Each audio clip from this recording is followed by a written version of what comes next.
i-recommenda mo sa Secretary ng DOE na yung ating coal plant sa Semirara, wag na nating i-export. Dito natin gamitin at yung mga diesel-fired na mga power plant mo sa mga spag areas, unti-unti ipagamit mo yung Semirara coal. Mura kasi yun eh. Kesa dun sa diesel. Lalo na ngayon, kung talagang kung totoo talaga na walang diesel at mahal na mahal. Kasi po ngayon, Mr. President, Mr. Chair,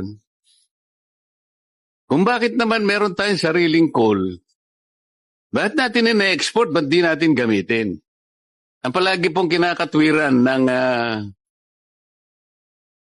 ng DOE, ito si Yusek Quintebella, kahit nasabihin pa ninyong low calorific value, isipin nyo kung anong mangyayari noon. Kung halimbawa coal plants na lahat, halimbawa sa Mindoro, dalawang electric cooperatives yan eh, puro diesel. Isipin po ninyo ang universal charge, Mr. President. Si Chairman, ako, tayong lahat, Senator Legarda, Senator Risa, ala na bang katapusan kaming bayad ng universal charge?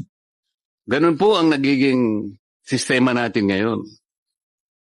Nang dahil sa napakamahal ng gasolina, talagang wala na pong katapusan, lalo na po yung spageras. Unless, yung nga sinasabi ko, wag na po nating export yung coal na nanggagaling sa Semirara. Pagkatapos po, pagibayuhin natin na magkaroon na ng transmission. Yung pong matagal ng pangarap na manggagaling po sa Batangas papunta ng Mindoro, hindi po baligtad. Ang ginawa po yata ngayon binaligtad eh. Tama po, hindi.